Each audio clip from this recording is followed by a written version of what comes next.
What? Why are you shaking your head? You're welcome. What is going on? Good morning. Welcome to Hump Day with Hansen. I'm John Hansen. It is Wednesday, aka Hump Day. Our guy Tommy T-Bone over there in Canada, he is still kind of licking the wounds. I still feel a little bad, but he's got a good attitude this morning as Shane Bieber has already committed to returning to his Toronto Blue Jays. So there's that. I just had to remind him that me as a Dodgers fan watched Heartbreaker in 2017. I still believe we should have won that World Series. We also lost the next year, Tommy. We lost 2 years in a row in the freaking World Series. So it is painful, but how are you feeling today? We're feeling good. Look, I've been a long-standing believer that ring culture has ruined sports fandom. Everyone just wants to be able to say their team won a championship on Twitter. One of the most amazing experiences I can remember, if I'm being completely honest with you. I've gotten closer with people over it.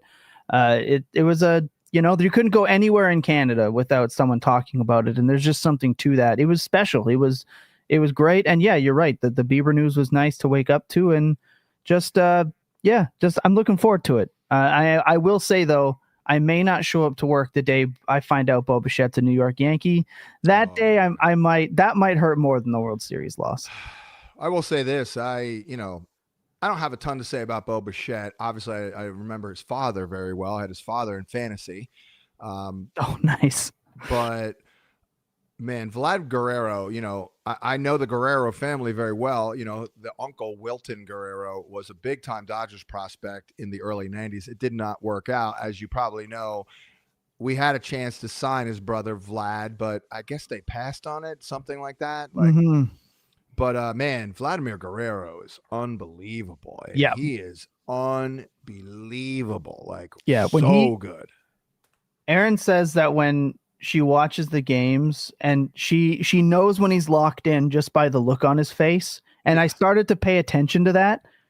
Man, when he's locked in, there are few guys more terrifying. But yeah, very good fielder too, by the way. Really good fielder. Underrated. I will say underrated, even though he's got the Blue Jays got robbed on the Gold Glove front. And I just feel like that needs to be said. Kirk didn't win a Gold Glove. That's disgusting. He had 10 more defensive run value than Dingler. And then Ernie Clement not winning the utility is disgusting. He had over 10 more run value than the guy that won it. Just insane. But again, this is not a baseball podcast. I could go all day. I know. I don't want to rub salt in the wound, but no. I do pick up on these little nuanced things. I am very superstitious. I could tell you when the Blue Jays lost the series. They lost the series when your boy, what's his name? We couldn't get him out. The third baseman. What's his name again? Barger. Ernie. Oh, Ernie. I mean, like we're dying to a guy named Ernie over here. Number one. That's number one. But no, all credit to him. He was amazing. But I think you guys lost it when he had when he got the leadoff double. And then he scored on another base hit. He manually flipped his helmet off and did a kid slide into home plate. Yeah. Think you lost it on that one right there. That was a little too precocious. It was a little too happy there. Yeah. They thought they won it on that. I mean, man, hard to blame them. No, I understand. I get it. Look, my guys showboat a little bit too. I get it. But I saw that. I was like, wow, he's feeling it. He thinks they're going to win this. Anyways, real quick at the top, let me address Jordan Love because I saw we got a question. Somebody yelling, stop pumping up Jordan Love. Well, to your point, I will say this. You have to understand, 2 years ago, I loved Love the first year he started. He did very well. The next year, which was last year, obviously that was a little bit of a disaster. The bottom line is with a guy like Jordan Love, I'm still baking into the equation that he improves. Like, hello, I sucked at this job when I started. I mean, I once wrote in a newsletter that Jamal Anderson would be fine. That was my analysis for the week. Granted, I was short on space because it was a printed newsletter, but you assume that people get better at their jobs the more they do their jobs. But Jordan Love is not getting better at his job, and I think they probably know it, and they're not really unleashing him. I mean, he is very talented. He can pile up fantasy numbers. There's no doubt about it, but they probably don't trust him to do that. So I just think at the end of the day, I definitely regret giving Love, the love that I've given him. It's not that he's bad, but he's just not getting any better. And that's the end of the line. Like, that's the bottom line. Like, you got to get a little bit better here, dude. And he's just not. I don't see it. But yeah, so sorry. I'm sorry. The thing with Jordan Love is he's still a top 12 quarterback on the season in 6-point passing touchdown leagues, if I'm not mistaken. Like, he's not woeful. The problem is always going to be rushing. And I will say this until he's afraid to do that. It's like, dude, run, dude. Come on, man. He's afraid. I will say till the day I stop playing fantasy or creating content, whenever that day may come, that I just will never draft non-rushing quarterbacks high, ever. Right. I liked round in Dynasty speaking. I liked round 18 Jordan Love when Aaron Rodgers was still on the team. I liked round 10 Jordan Love when people didn't buy into him as a starter. I liked round 8 Jordan Love when people still weren't sure. Well, by the way, he was round 14 this year. That's what I'm saying. That's why I liked him. I like those prices, but in Dynasty, and especially in Superflex Dynasty, he got shot up boards. He in Superflex Dynasty drafts this year, Guru. He was going at like sometimes a 2.5 and the 2.6, and I will never pay that price. I will just simply pay for Sam Darnold in round 10, or I will pay for Baker Mayfield when he's down in the dumps, or Jared Goff if I really need someone. So I think that's the disconnect with quarterbacks like that. You need insane touchdown efficiency. You need insane volume. And unfortunately, Josh Jacobs is just too good. Josh Jacobs is too good for them to allow Jordan Love to throw the ball 40 times a game. So, well, that was the case last year. I don't know about this year. He's not as good this year. And yet they're still handling him with kid gloves. Love, that is. I had another good thought there. But by the way, I'm a little different in that the cheat code guys, I struggle with them a little bit. Look, when Jaden Daniels was a prospect, I looked at him. I'm like, hey, people want my opinion. I think he's great. I think he's got a great brain, great processor. Think the mechanics are pretty good. Good deep ball location. It's great. The only reason I haven't been all in on him is because I don't think he can hold up, and he's not holding up. Right. You know what I mean? Like, so last year I missed out. I didn't give him enough love because of these concerns, but he did miss multiple games, and here we are again. By the way, they're done. They're falling done off of Cliff Kingsbury once again. But real quick, I like the guy who wins from the pocket, but has in the back pocket the rushing production. Granted, it's hard to predict it, but it all adds up. And Love, his first year as a starter, was a perfect example of it. And Burrow has also been that. I want a guy who could throw 35, run in 3 or 4 for 240, and augment a little bit, so we're not that totally dependent on touchdowns. And the other thing is, like, Love's ascension, I mean, the guy sat for 3 years. I mean, it's old school. So, like, he sits for 3 years, and then he plays and plays well. There's no other explanation. There's no other conclusion to come to than he's going to continue to get better. This is not a flash in the pan and all that. But guess what? He hasn't gotten much better. I will say I've solved the drafting a quarterback in fantasy football, and I've solved it. This is what you do. You take your shot at an upside guy, at a Jackson Dart, a Jaden Daniels, a Drake May, the Exodias that Scott likes to talk about and is often so correct on. And then you know what you do? You take a safety-esque quarterback towards the back end. Jared Goff, Jordan Love, Brock Purdy, somebody that if this upside shot fails doesn't sink you, so you're not just left with somebody on IR. I'm a firm believer, and there's no such thing as injury prone. I think players just play in the NFL and get hurt, and then they're injury prone until they're just not. Like we had last night on Dynasty Point, someone talking about how Lamar Jackson is too risky of a pick because he's missed 3 games in 3 years, and he's been one of the best passers in football for 3 years. 21 and 22, he got hurt a couple of times on passing plays, mind you, not even running. And sure, that was the case, but that wasn't the case in 19. That wasn't the case in 18. There was just a pocket of years, and that reputation carries you. Look at Christian McCaffrey, injured until he's not. So if you want the upside, you can draft the upside. You just need to have a backup plan. I will brush back just a little on what you said about Lamar, though, because I've had a number of conversations with actual NFL quarterbacks about this, namely Rich Gannon, your 2002, Jesus, 23 years ago already, NFL MVP. The residual effects of the hits do add up, according to him and others that I've discussed this with. So, yes, Lamar may have been hurt from the pocket, but he may have opened himself up to that injury with all the running. So, see, I believe in that. So I'm always a little skeptical of the running quarterbacks, unless they're very young. I agree. There's a reason I look at how a quarterback runs. I think that's very important and not talked about enough. You're right. Jay Daniels does not protect his body well at all. How often does Lamar Jackson really get hit? I don't think often. He gets down. And it's frustrating as a Ravens because, like, man, if you just keep going, you're probably but at the same time, then you look at how Jalen Hurts runs. He never gets lit up. Nope.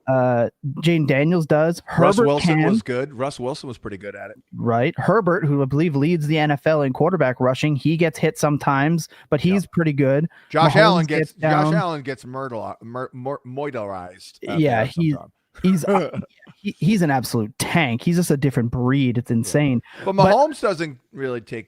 I mean, a little bit here and there. He does. Even when Anthony Richardson was coming in, everyone's like, well, he's going to break fantasy for how he runs. He ran different. He didn't run to gain as much as he ran to make plays, if that makes sense. So I also look at how I don't love how Jackson Dart runs. I don't love it. I think he's got a 2-year career. If he I agree.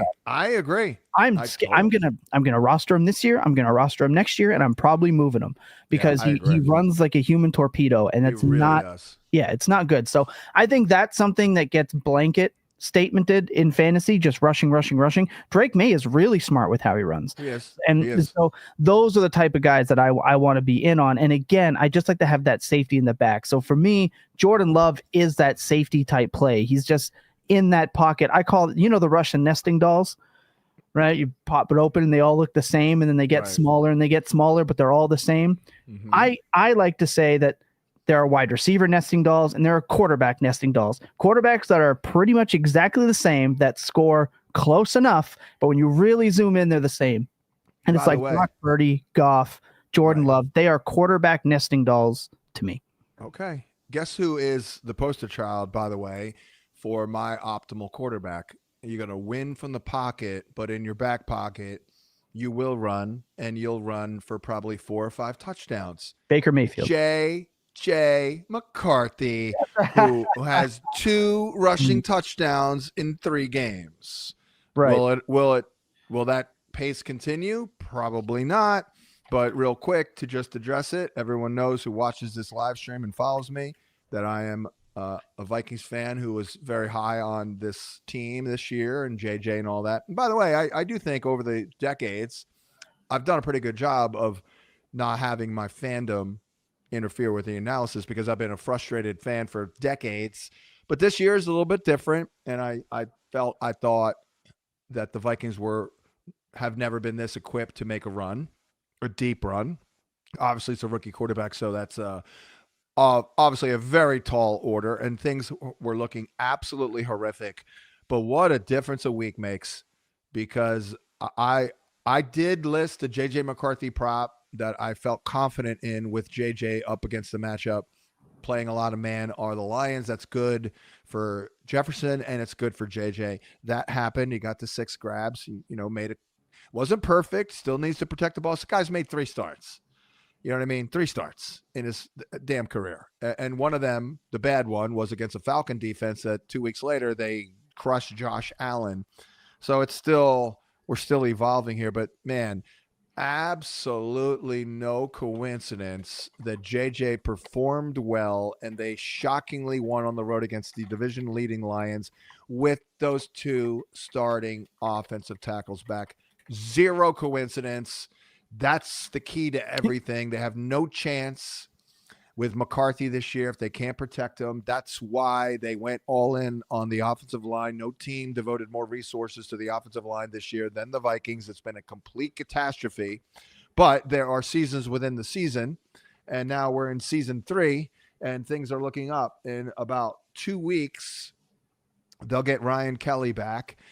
I know they got pretty good news on Aaron Jones, but Thomas, hey, we may beat your asses this week in Minnesota because I was thinking that this is going to be a good offense with J.J. McCarthy learning on the job. Is he going to win a Super Bowl this year? Probably not. But I have zero questions or qualms with them letting Sam Darnold go. Zero. We're not winning with Darnold, but we might with J.J. I will say this. Are you concerned at all that on script, J.J. McCarthy looked phenomenal? Right. First 15 to 20 plays. If you go into the Fantasy Points data suite, which you can get the link right now, 50% off. We got promo codes all over the place. Promo code Guru gets you 15% off the already discounted 50% price. If you're not already there, you can scan the screen if you want to. You can get into the data suite and you can see that in the first 15, 20 plays in that first quarter, J.J. McCarthy, awesome. Everything after that was questionable at best. So are you at all, is this just maybe jitters? Maybe it was just that it was the Lions. He's played a second half of great football where he scored over 20 fantasy points, and he's played a first quarter where he scored over 20 fantasy points. Well, I don't know about that. When are you concerned that maybe this year you don't get the complete game? Well, that might happen. But they have a complete roster too. Like they should be able to win a couple of games here and there with their defense. They have a lot of talent there. Granted, the secondary is a little suspect.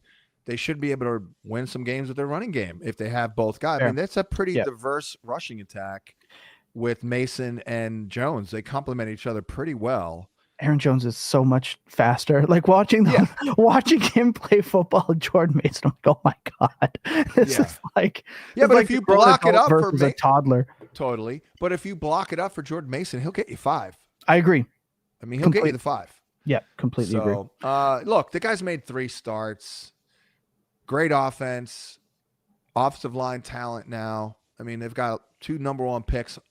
2 number 1 picks on the blind side. And some other good talent. Brian O'Neill was a second-round pick at right tackle. He's getting up there already. It's crazy, but he's good. I'm not. How do I say this? I'm not a film guy. I'm not gonna sit here and lie to people and pretend like I've watched all the film. I don't. We have the best film team at our disposal. I'm not gonna go in there and pretend like I know what I'm watching. I ask the questions. I was asking some of our charters. He does not know what the word touch means. That dude is throwing heat-seeking piss missiles on every throw, and they're going behind. Well, I mean, I will argue back against that. The throw to Aaron Jones was a touch timing anticipation throw in week 1 for the tutty against the Bears. That was a pretty good throw. Fair. I hear you, though. That was my number 1 concern. Stop throwing fastballs. He's got to throw a touch. Timing. I think he can do it. I've seen him do it in the preseason. I think he can do it. Keep in mind, he's being coached up by a great quarterback coach who basically, by the way, turned Sam Darnold's career around. But we do have to go back to stating that, I said give it to week 8 to 10 before I'm panicked. Now we're heading into week 10 and we saw something in week 9. We're not totally panicked. That's why we give him time.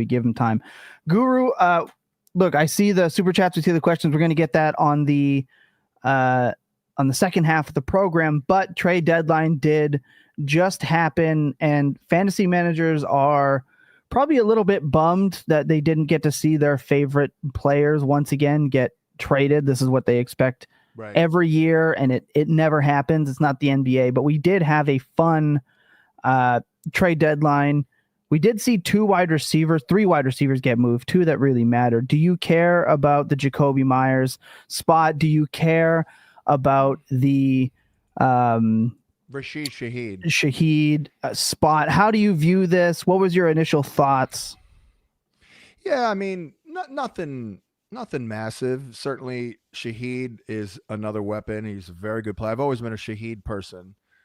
Maybe not the last 2 years, but from when he was coming up, his first year going in. It was like 3 years ago. I was very high on him. Very good player who has improved, by the way. He's rounded out his game a little bit. He used to be just a zone beater guy, but now he's beaten man. So it's good news for Sam Darnold. It ruins any ascension that you thought you might be getting with what's his face, the rookie, Torrey Horton. Right. Yeah. So that's it. I mean, it just ruins Horton. And over for the Jags, I don't know, because it's how much of it is tied to the Brian Thomas injury. I was given Parker Washington a pretty good amount of love, and deservedly so. And that, disrupts it a little bit. But as I wrote, I think Parker Washington's the only dude brave enough to catch hospital balls between the hash marks from Trevor Lawrence. Yeah. So I don't know if Jacoby Myers is going to do that. So I do think that Parker Washington maybe loses a little bit of juice, but until they get Brenton Strange back, I kind of view Parker Washington as their number one receiver.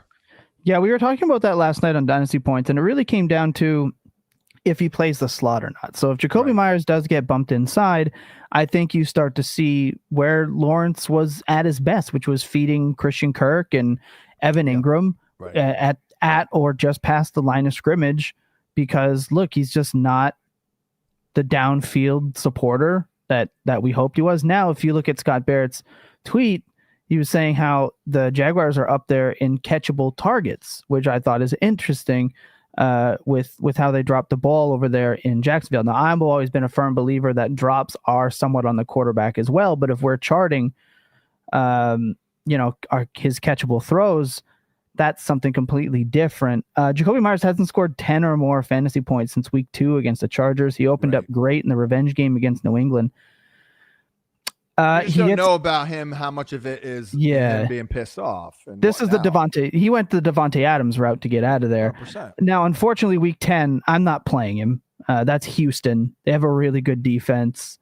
And the data on players getting traded at wide receiver and playing that week is not great. So I will say no, but he gets a pretty favorable matchup with Dallas in week 11. The Chargers have given up some points. Denver doesn't look the same without Surtain. Then just a terrible playoffs, Philly and Houston. For me, I'm out. I'm out. You get Philly and Houston in the playoffs, and then Denver, if they do turn it around. Like I said, they haven't been the same without Surtain, but that is a tough playoff schedule. I'm out. I want to sell. This is Lawrence, right? Jacoby, but it's more about Jacoby Myers. Okay, gotcha. We are talking about the Jags, and those are. I don't want to be relying on a Trevor Lawrence wide receiver versus Philadelphia and Houston in the fantasy playoffs. No, I hear you. And by the way, I actually I'll quickly go through some trade stuff. Not that it was a great riveting point, but I'm like, if I 2 quarterback league competitively, I wouldn't mind flipping Lawrence. I don't like him the next 3 weeks. I'll tell you that. Houston, Chargers, Cardinals. That's not good. They're number one. They're not giving up anything. They're pretty stingy. I mean, I haven't looked deeply into the schematics of it, but Houston, forget it. I mean, I don't like that. I don't like the Chargers either. They're pretty stingy. And again, Cardinals, heck, they weren't great the other night, but they did keep Dak Prescott somewhat in check. Real quick, let me go through. Last week we had some good recommendations. Yes. In the trade for what was the one that? Marvin Harrison. Hello. I think we're good with Marvin. By the way, I had in there trade Brian Thomas. I know that. There was a couple other really good ones, but anywho. Let's see what I have this week. Nothing riveting, but I did find, and again, I just look at the schedule. Everything changes every 2-3 weeks, so you kind of got to reshuffle it. But every week I look at the remaining strength of schedule by position. I scan everything, and if I see something that jumps out with a player whose value may not be that high or low, then I'll pop it in. Like Jared Goff. Like, is anyone looking at Jared Goff? No. But when I look at it, I think, well, number one, he's going to kill DC this week. For sure. It's at DC, but the weather's fine. Philly could be high scoring. The Giants he should kill. Green Bay should be high scoring. Dallas he should kill. Rams should be high scoring. Pittsburgh, he'll kill.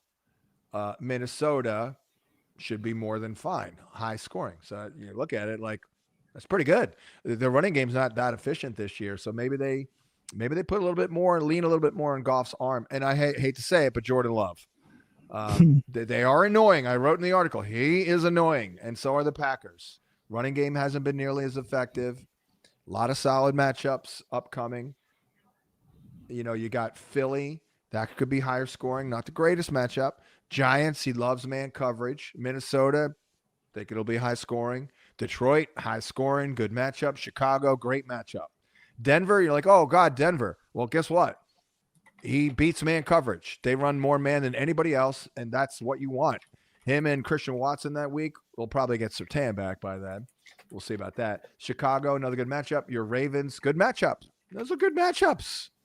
I know it's frustrating, but I'm saying if you need a quarterback. Yeah. And you want a team, you want to target a team that's going for it. Yeah, right? You absolutely. want a team that's in the mix. You can, hit your wagon to a team with a good look. I said this before. If the Ravens fail, if the Ravens lose a couple of games here down the stretch, I do not want Derrick Henry. I do not want to play Lamar Jackson. I do not want to play Zay Flowers because their season will be over and they're less inclined to push them and play them in those Cincinnati matchups. But then if they are close to it, if they are into it, and they get those two Cincinnati and Pittsburgh matchups with how those defenses look, then yeah, you absolutely want to target those guys. So the thing with, like you're saying with Jordan Love, we're talking about he's terrible, people don't want to play him. He's going to be in the mix, and that puts him above 50% of the rest of the league if they are in that mix, because half the league ain't making it. So those are important tidbits to think about. And it's different when you're trading for or drafting these guys when they're at a high price, but you're talking about someone who is, universally dissed on and not beloved at the moment. Exactly. Now being cheap enough to be able to buy. So I think that's the difference. And I do see the chat. Rest in peace, Tucker Kraft. I know. I'm so bummed about that. I'm so bummed about that. One thing I think Christian Watson can offset some of this, man. I'm telling you, I agree. His hands look better. I fear for his hamstring every time I see him run a route, but he immediately took Matthew Golden's chain. Like he came in, he suited up and just snatched Matthew Golden's chain. So, I agree. He looked really good. I also, guys, go pick up Musgrave. Go trade for Musgrave. Go pick up Musgrave. He's must roster. You have to. He was, if you remember, in their rookie year, touted as better than our guy Tucker Kraft. I liked him. I think more than Kincaid. Right. Who really I've also close. taken a big L on, but shout out. Somebody got it. Shout out Aqib Talib. Yeah, you got it. But yeah, he's somebody that I think you have to trade for / must roster if you're in tight end desperation is Musgrave. Yeah, there's a lot of them. Unfortunately, the waiver wire thing I do every week is kind of like very tight end heavy because no one covers tight ends now. And that's the way the NFL has evolved. Saquon Barkley. I think it's pretty good. Two tougher matchups the next 2 weeks, Green Bay and Detroit. But to our point, you want somebody who's in it. He did suffer the injury 2 weeks ago. The word right out of the game was not serious. But then the schedule softens up. This is a very good schedule. Dallas, Chicago. I know they're improved against the run. Chargers, Raiders, Commanders. They're terrible. Bills. It's a nice little run right there. So that's weeks 12 through 17.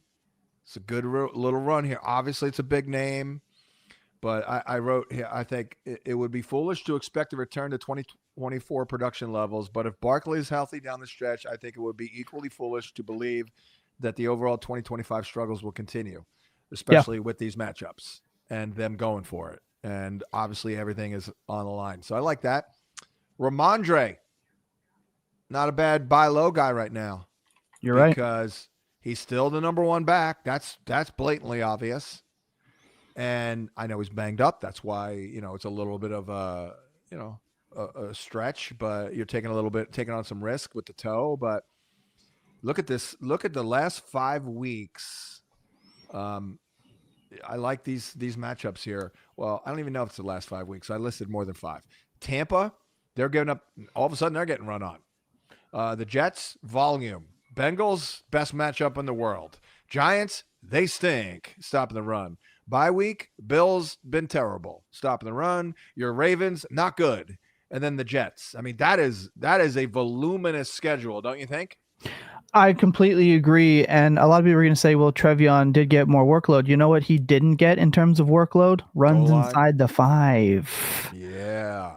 I don't think they want. Look, their concerns with him was that he was a little bit soft between the tackles. He didn't run through contact as well. That's why they brought in Judkins.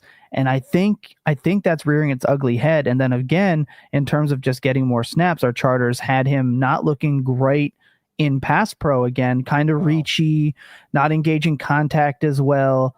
He didn't hold or make any critical mistakes, but I'm saying the Patriots could be pushing for the top seed in the AFC. And if Trevion doesn't get his head around it, it could be again Rhamondre go time. And you're right. Some of these matchups, we're talking multi-touchdown in one of the better offenses right now. So definitely agree with you on the buy low. Do you know how many times I started Jennings this week in Dynasty? Like, it was disgusting. And it was just on the fact that I didn't think they were going to get Trevion the goal line carries. And the other Jennings. Gotcha. Yeah, Sorry. right. And it's just because I don't think that they want him to be the bell cow goal line guy, at least in his rookie year. So I'm right with you on Rhamondre. I'll do Trey Benson. Hell, I'll do it just for week 17 against the Bengals for all the marbles. Right. I could see Trey Benson having a 30 burger in terms of fantasy points in that one, like a massive day. Justin Jefferson, obviously a big name, did score last week. Why do I like him? Because a lot of man-heavy defenses on the schedule, and he's the guy against man, and JJ is pretty good against man. Like this week against your Ravens. Then you've got Chicago. That's a good matchup overall. Green Bay, they're getting worse on the perimeter. Seattle's not great. DC is unbelievable, though. What a matchup. Dallas. Oh, beautiful. Giants. Beautiful. Then the Lions in Minnesota. That's beautiful. Like, if JJ is rolling, he's JJ or the other JJ Jefferson, Jetta, is going to roll. I mean, he's going to roll right there with him. That's a really good schedule. And then Roma Dunze, Mr. Man Coverage, Mr. Don't start him against zone-heavy defenses like last week when he goose-egged people. But you got the Giants this week, then Minnesota. I do think that's a good matchup, even though they don't play a ton of man, and then Pittsburgh. So I think he can go on a 3-game run. I also threw Isaiah Likely out. We've been saying for weeks and weeks, like, last call on Ravens guys. And it is. But I did notice, I think maybe Likely can produce as well. Look at these matchups. Cleveland, not great there. Jets, Bengals, Steelers, Bengals, Patriots, maybe not, and then Green Bay. So I believe at least 5 of the next 6 matchups are good. So if you're really hurting a tight end, Likely is decent. I still would buy low on Judkins before he returns with a great schedule. David Montgomery, I lost a prop on him, but he actually ran better than Jahmyr Gibbs. That was part of the analysis. I didn't expect him to be playing from behind. He only missed it by 8 yards. Cortland Sutton, not bad. Ricky Pearsall, I know. But if you're looking for a needle mover down the stretch, I know they've got the Titans in week 15, which is not great now because they've got, not the Titans, the Colts in week 16 because they've got Sauce Gardner now. But I do believe that he could move the needle when he returns. The matchups are good. The Rams, Cardinals, Panthers, Browns, Titans, Colts, Bears. Either they're man-heavy teams, not as much of them, like maybe Cleveland, or they're weaker zone teams. So I still like Ricky. Players to trade, again, these are hardly you gotta trade them, but I wouldn't be opposed. I know it's a big move to trade in Josh Allen. I'm not feeling it the next few weeks at least. Miami, Tampa, maybe Tampa. That's a shootout, but they're not giving up any production. Houston and Pittsburgh will be all right. Cincinnati will be all right, but New England don't like that, and Cleveland don't like that. Don't like Philly either. And by the way, you know what the identity of the Bills' offense is? James Cook. Yeah, without a doubt. Dak Prescott, I don't like him the next 3 weeks against the Raiders, Eagles, and Chiefs. And then Knicks. Most of the upcoming games are zone heavy starting this week, and he's not that good against zone. As I actually went in there and looked at it, he sees a 108% drop off to his fantasy points per route run against zone. I mentioned Trevor Lawrence. Wouldn't be opposed to trading Chase Brown now that the value is boosted. 3 weeks ago, I said trade for him. We're out there doing business. We're doing some flipping here, some house flipping, if you will. Debo, forget it. I give up. Bad matchups as well. I don't love Jake Ferguson going forward. I mean, he's been great, but I don't like the schedule, and he could get pinched a little bit with George Pickens and CeeDee Lamb. And then Gadsden, he's been great, but the schedule is not conducive for production starting in 2 weeks. So I wouldn't be opposed to trading Rhamondre Gadsden to get help elsewhere. And Devin Singletary, a.k.a. the fantasy cockroach, pick him up and then trade him, basically, or use him as a throw-in to another deal. But that's all I have. I thought that was a pretty good list here this late in the season. Yeah, it's tough as you get on, later in the year to find anything because some teams are out of it. Your league mates aren't necessarily as willing to move guys or participating. Right. So it's definitely tough. I think that's a good list. I like that list. A lot of good. What else? What do we have here on the board here? All right, let's get into it. Obviously, your super chats get answered first, so let's get into that. Agent says, guys, paid sub here. Start McCarthy, Purdy, Fields, Mariota, Penix, or Brissett. I mean, what a list. And he's got another start one. So let's do the quarterback here. McCarthy, Purdy, Fields, Mariota, Penix, or Brissett. Well, I haven't done my rankings yet. It is, yeah. That's the thing with these guys. But we'll do our best. Let's see here. We have Brissett the highest. Naturally, that scares me a little bit. Seattle, I don't know. I mean, they're beatable. I just think it's because it's I think that they shoot out a little bit because of how good their offense has been. Yeah, I mean, Trey McBride should be fine there. Yeah. All right. All right, I'll go Brissett there. Yeah, I'm not feeling confident in the Mariota. Purdy coming back off injury. JJ McCarthy is not someone I'm starting confidently, but if I have to, and then I don't believe in the Penix thing. If Drake London doesn't score 3 touchdowns, he's pretty bad. So I think Brissett for now. I will say this. Yeah. You know what? Let me see the total on that Viking game. I have not looked at that yet, because if that total is upwards of 40, then that would lean me. I was going to say if I wanted upside, I would go JJ. Fair. I think that's fair. Your Ravens D is getting a little bit better. A little bit. 48.5. That's just kind of what I thought. That looks like it's about a top 6 total of the week, which isn't too bad. It's higher than New England Tampa by 0.5 point. It's tied with Atlanta Indy. Yeah. I mean, I would say Brissett is probably the safer play, but if I needed upside, I would go JJ over Brissett. Yeah. Justin Jefferson's going to do well this week. Yeah, I can see it. I totally get it. I trust your guys' projections and rankings for start sit, especially this early in the week. So I like that hunch. I like that. And he's got start one in a non PPR. We got a couple here. Tyrone Tracy or Jordan Mason. Well, I mean, Aaron Jones is banged up. It is in Minnesota. I think I'm going Mason. I mean, Tracy, he's just not good enough to be a lead back. Yeah. I thought Devin Singletary looked like the number 1 running back last week.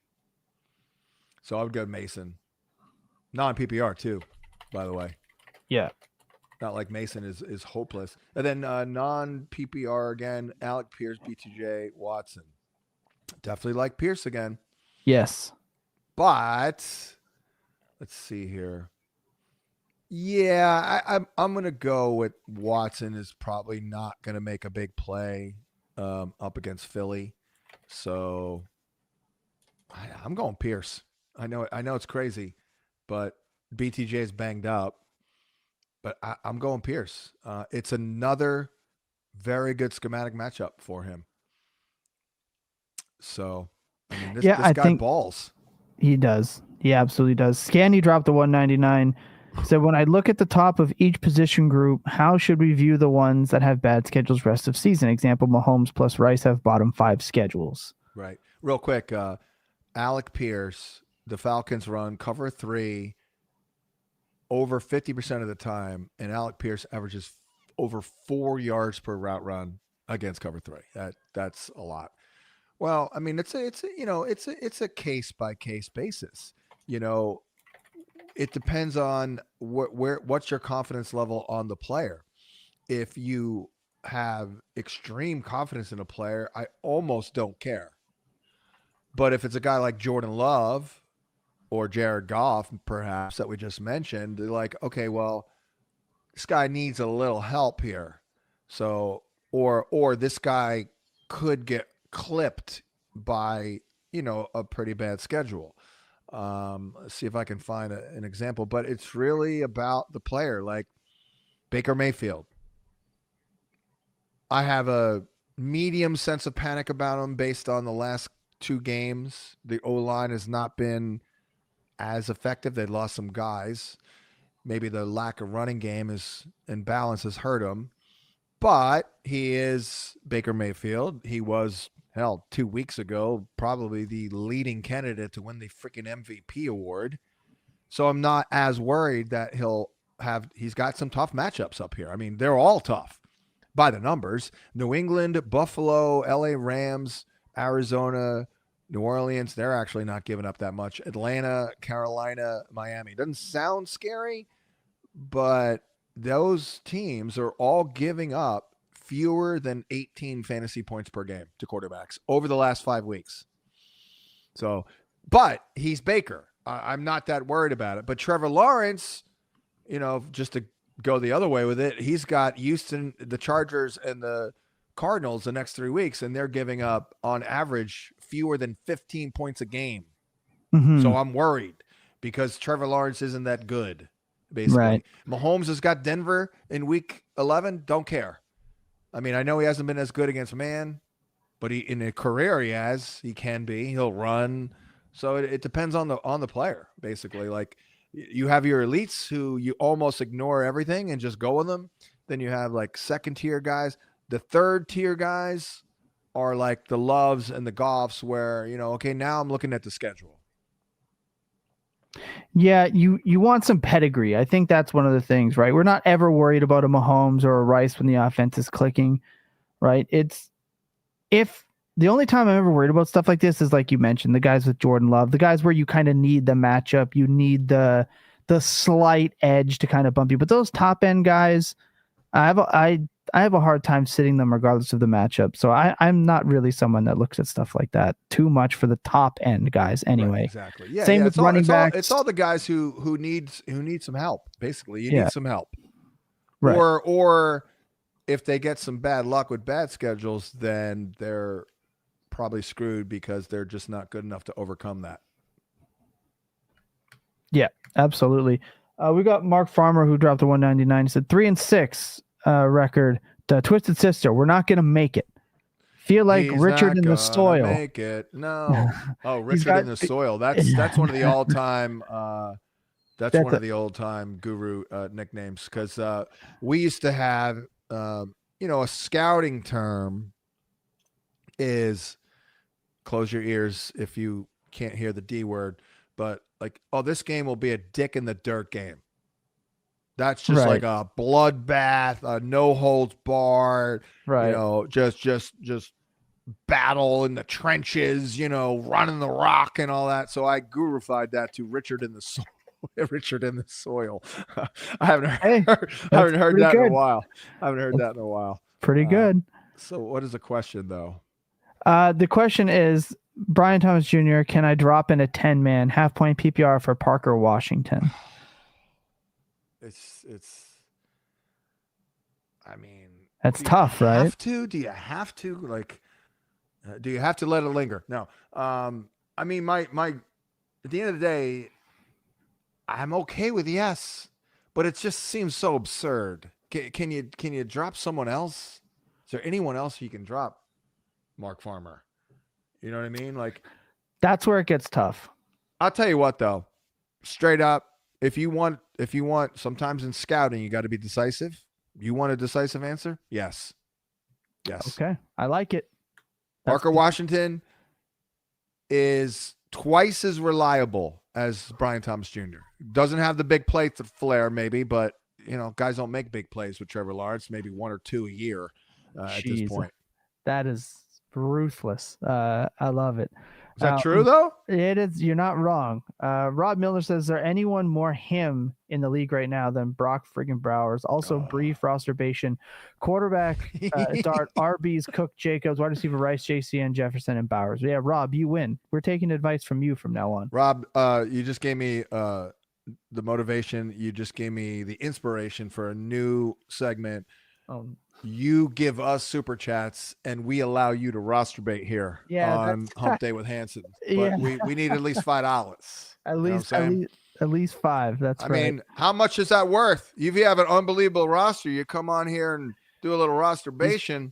It's worth like at least $10. I think he's sending in a resume. Jay Prug, Guru, out of it at 3 and 6, offered Drake May and Jonathan Cooper for Chase Brown and Pat. Oh, this is some IDP. He says Chase Brown and Pat Queen for Drake May and Jonathan Cooper. Take it. Love is my QB, but 2 weeks under 10 points, 1 point every 50 yards passing and 20 yards rushing. Yes. In a keeper league. Yeah, I mean, I'm not ready to say that Drake May is completely arrived, by the way, because it does seem a little fluky. Okay. Some of the big plays. However, it is a great sign that they're winning and he's making these plays. I'm not saying that is not the case. That is absolutely the case. I just think it's a little fluky. I don't know if he's this good this quickly, but at the end of the day, the numbers are very good, and we are going into week 10. Vrabel's the man. They have a plan. Everything is going incredibly well. Then they're just getting started. So I think Drake May is going to be a needle mover. I believe in 5 years, Drake May and JJ McCarthy will be 2 of the superstars we're talking about in this league. Hard to disagree with anything you just said.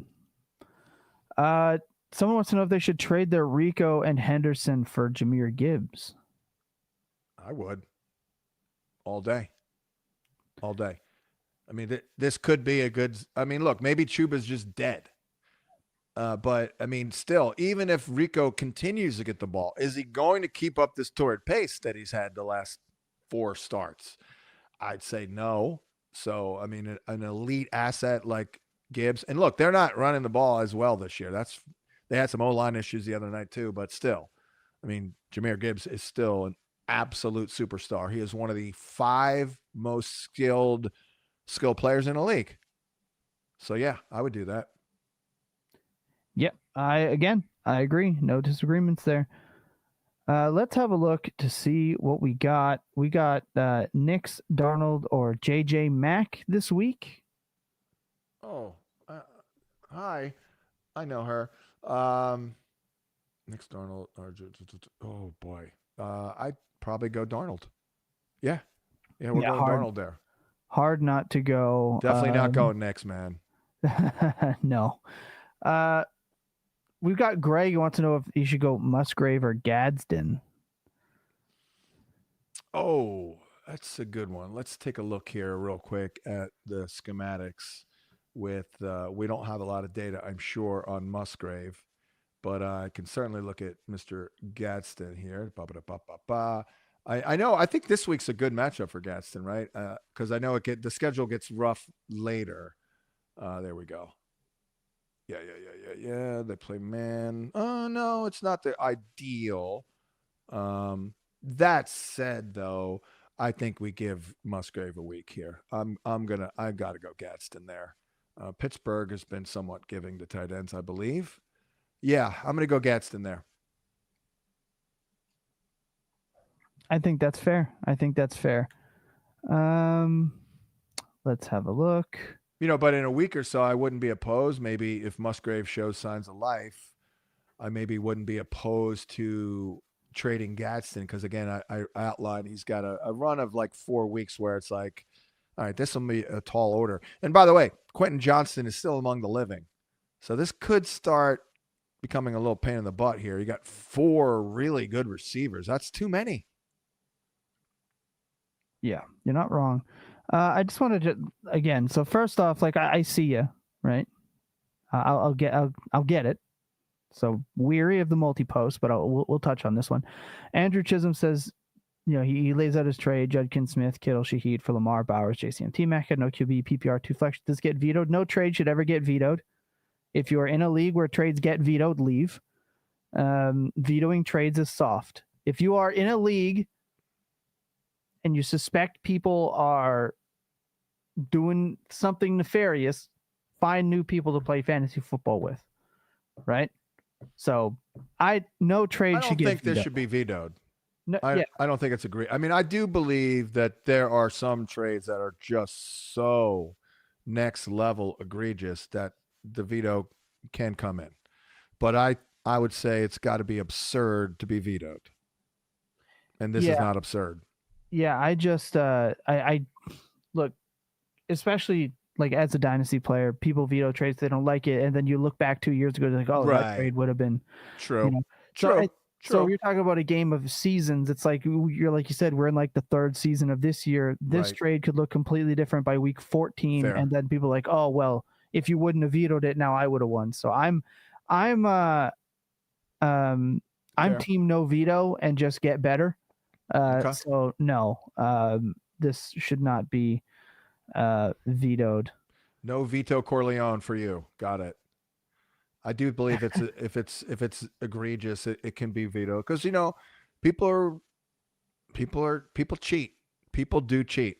No, for sure. You get in everything, and someone mentioned like dynasty player bias is for everyone. Look, you play fantasy long enough, you understand. Everyone in your league thinks they know better than the people doing it. This is why when you make a trade, someone will go, "I would have paid less," but yet they never send an offer. That's why when you put out your team or your draft, 100 people on Twitter will say, "I wish I could play in your fantasy league." Yeah, and I always say the same thing. Send me the invite. I got invites for you. I got cash to spend, right? But at the same time, it's not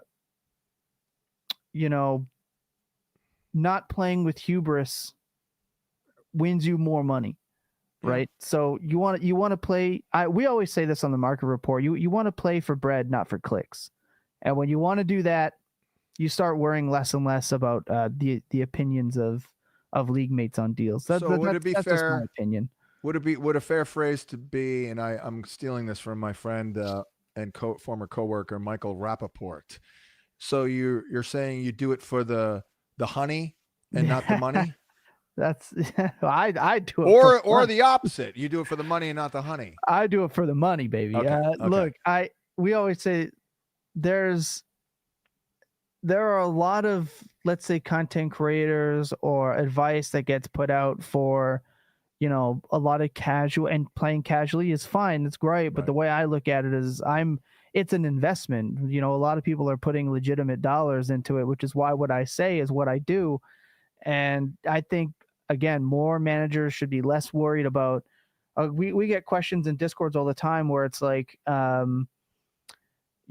somebody sent me a trade offer, but I'm worried that they're just using my trade to go. It's like, don't worry about why they're trying to make a trade with you. Just worry about how this affects your team. Focus on you in the now. And so the same thing with vetoing trades. Oh no, you missed out on a player. Well, you could have been more active. Yeah. That's it. That's just how I look at fantasy in general. It's just a little aside on the whole veto thing. Yeah, exactly. Someone said make your team better. Things like that. for sure. Does this trade measurably improve my starting lineup? At this point, I'm not even going to say team, by the way. All I care about is the starting lineup at this point. Yeah, depth is overrated, in my opinion, for sure. Scanny said, sitting at 5-4 with 5 other teams also, when's the time to sell off bench assets? Right now. That was, sell it now. Bench assets for the run. Yeah, absolutely. Yeah. Consolidation. That's been, years and years ago before I started doing, radio like every single day. I used to do a lot of strategy stuff. I ran out of time for it. But I was always big on consolidation because when you win a league, like if you won a league 10 years ago, I remember my starting lineup. Do I remember my bench? Hell no. It's all about the starting lineup. That's it. Yeah. So yeah, consolidation is good this time of the year. What else? Someone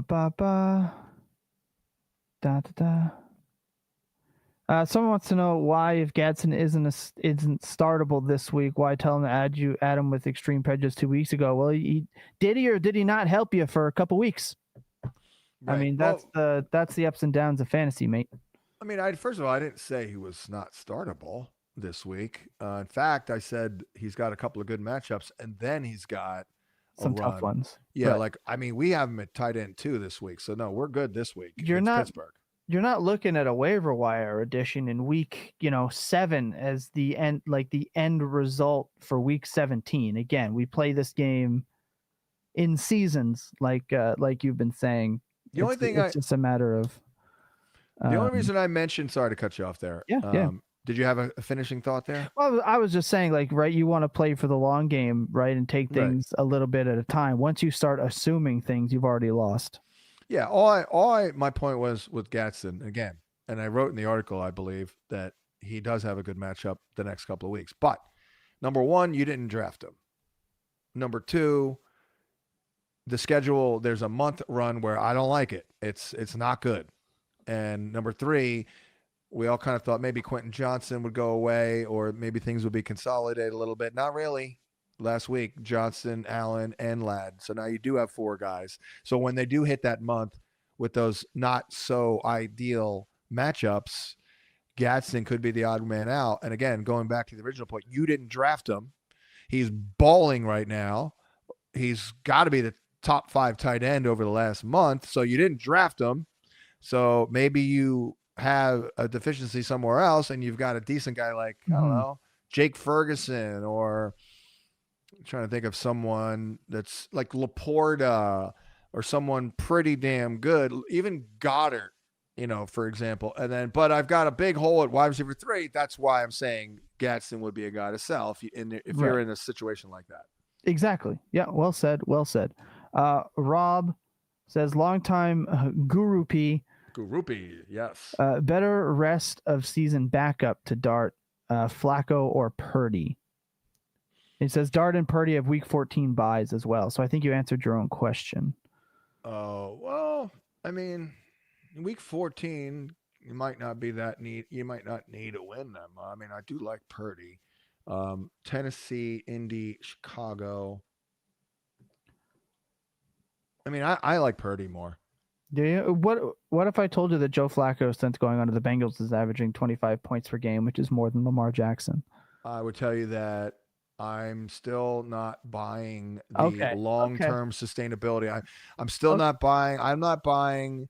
And again, I love Joe Flacco. It's a general statement, Jersey guy, but I'm still not buying that he can do this for 3 months. All right. I thought I'd ask. It would be disingenuous for me not to ask. Did he last that long in 3 years ago in Cleveland when he was balling? No. Did he last that long the year before with the Colts? No. He does get the Ravens in the playoffs. That could be that. I mean, revenge game. Yeah, maybe a little bit with the high scoring of the two teams. Yeah, I mean, it could happen. Sure, it could happen. The way I look at this is you're probably going to be able to pick them up later in the year anyway if you really need to. So I don't think you super have to worry about it. I like the Purdy call for now. But real quick with Purdy, I mean, I guess they're not opening up the window on Brandon Ayuk, but they are they do have a good record, so that's important. Yes. They're going to be going for it. Like they're leading they were leading division. They're tied. They're tied with 6 wins. So there's a chance in a month that Brock Purdy is throwing to George Kittle, Brandon Ayuk, Ricky Pearsall, Christian McCaffrey, Jawan Jennings, and saving the best for last, Sky Moore. No, just kidding.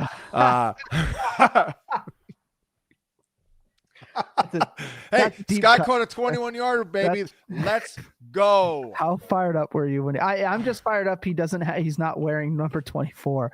And we didn't say this with Shaheed, but please, you have the opportunity to stop wearing a running back number. Please stop wearing a running back number. Right. What was it, 22? 20. It's terrible.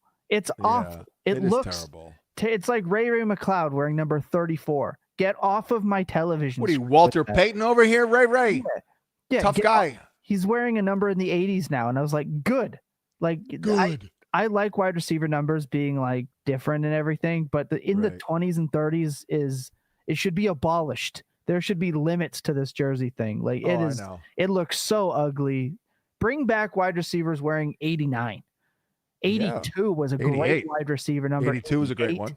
85 is a phenomenal wide receiver number. But Chad Ochocinco. Chad Johnson, the OG T. Higgins. I mean, I was a big Chad guy, by the way, when he was ascending. I remember, for some reason, I always remember certain lines that I wrote, but I remember one year when Keyshawn was still good. I'm like, forget Keyshawn. He's slow as molasses. Draft his cousin Chad instead. And that was, I believe, Chad Johnson's breakout year. Love me some Chad Johnson. Were you a big Hushmanzada guy? Yeah, I interviewed him multiple times. A great guy, great interview. I interviewed him multiple times while he was still in the league, and he was good. Yeah, he was damn good, man. Underrated outside player. guy. Yeah, he was good. Underrated player that people don't talk about enough. Did you know that Chad Johnson and Steve Smith were once on like the same, I think it was JUCO team. Really? Yeah. What an insane JUCO team. Oh my God. Look that one up. Someone wants to know if you would trade Gadsden for George Kittle right now. Yeah.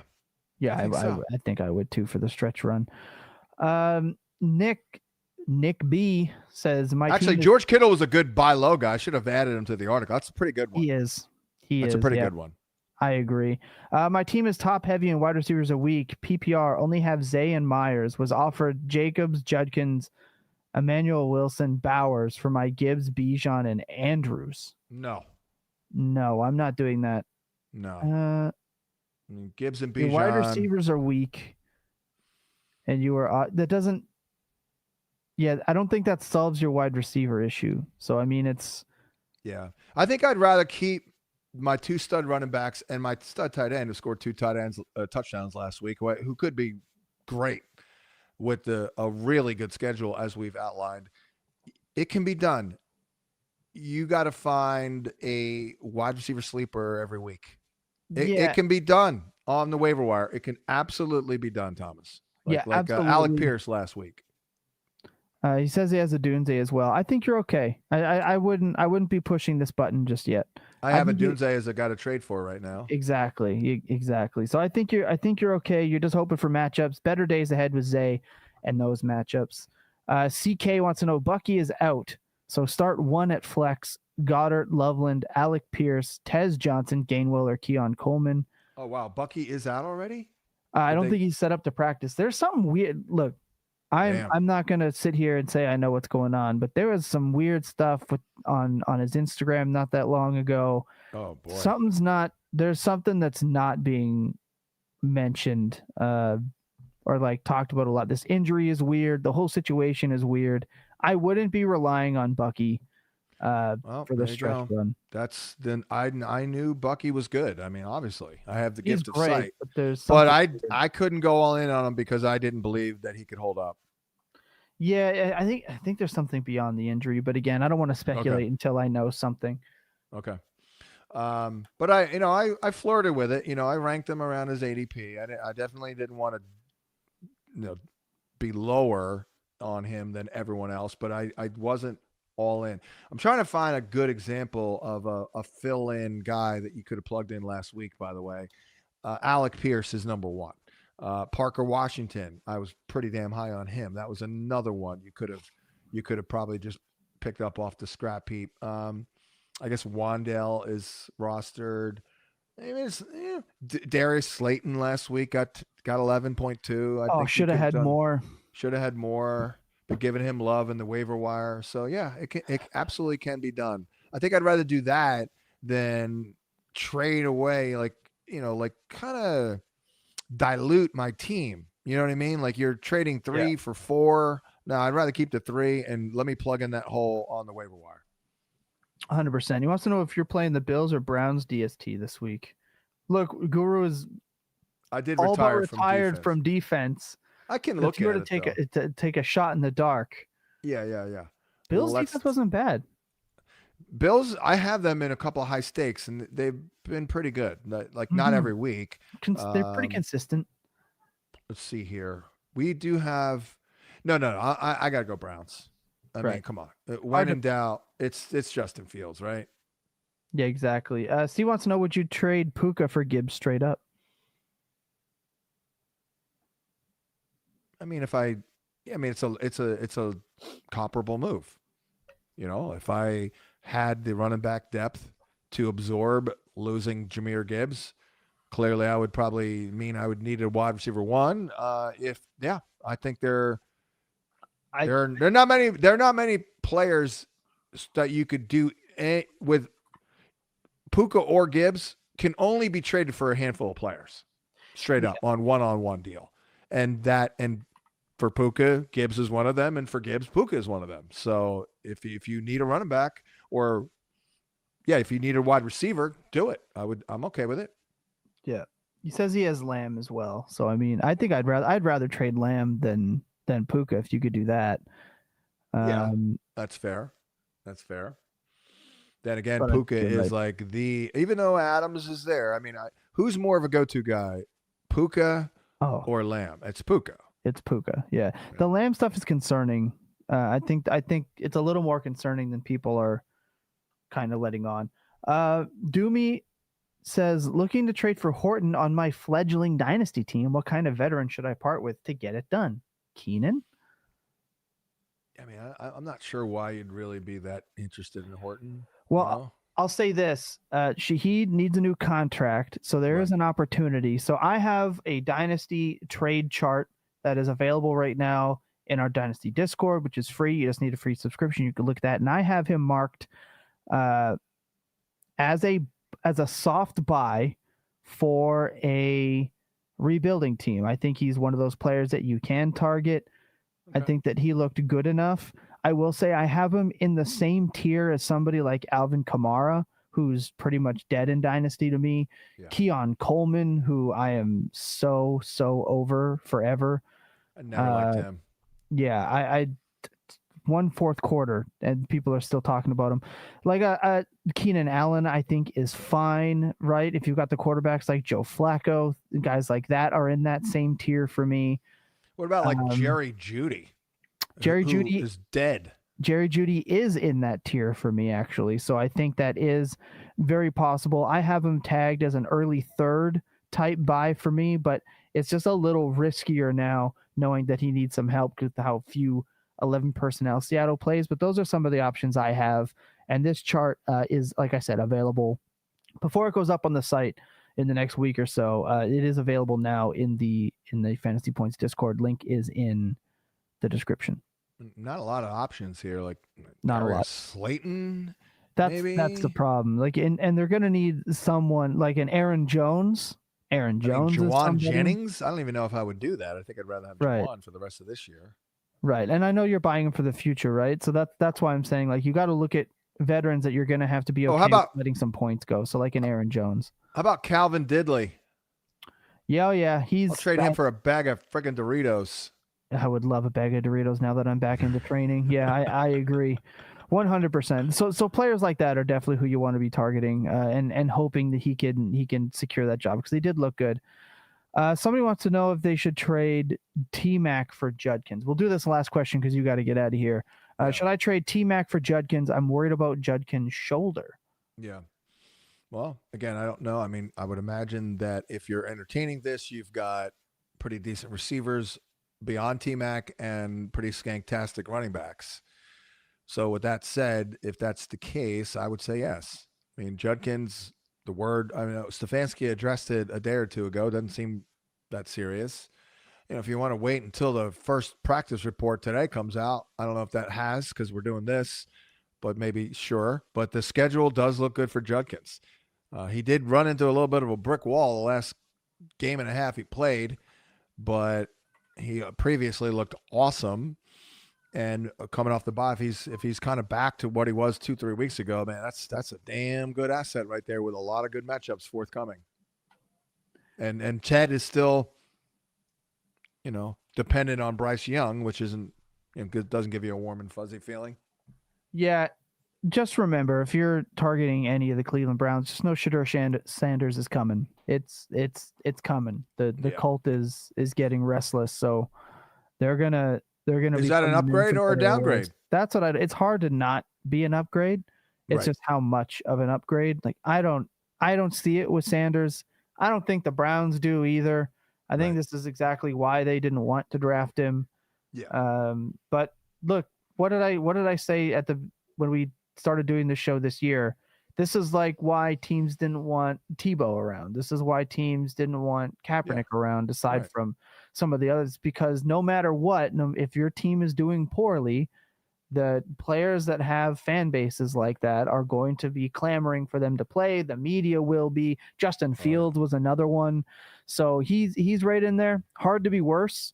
But I mean, he looked terrible in the preseason, aside from the one. We'll see. I hope he plays, and for his sake, I hope he does really well, because if not, I think the media is just going to come after him, and you don't want to see that for anyone. So I hope they set him up, give him an actual chance, and hope he plays well for his sake, because it's tough for a 5th round pick to get this kind of attention and then go into a team who's awful and then be expected to carry them. So it's coming. It'll be hard for it to be worse. I'll say that. I would imagine he'll give Jerry Jeudy a better chance on the outside and said Tillman, and then it would correspondingly bring a little bump down for those damn tight ends, because that's all Dylan Gabriel throws to. Right. So that's definitely something to look at. So maybe it can open up some lanes for somebody like Judkins. The problem is all the stuff that Shedeur does terribly, like hold on to the ball, break out of pockets early, think he's still able to outrun NFL defenders like he did at Colorado, and it gets him in trouble. If that happens, I don't think Shedeur's long for the starting role. I'll say that. No, processing is probably not great. Right. So that's why you're holding on to the ball. If you're holding on to the ball and taking sacks in college, you will hold on to the ball and take sacks in the pros, most likely. Right. And remember, sacks are a quarterback stat. 9 times out of 10 anyway. All right, Guru, that's going to do it. You want to take us out of here? Yes. For Tommy T-Bone, I'm John Hansen. Thanks for tuning in. Hopefully we provided some information, some entertainment, and hopefully you just wasted an hour and a half of corporate hours. So for Tommy T, I'm John, and we'll catch you next week with another edition of Hump Day with Hansen. What? Why are you shaking your head? You're welcome.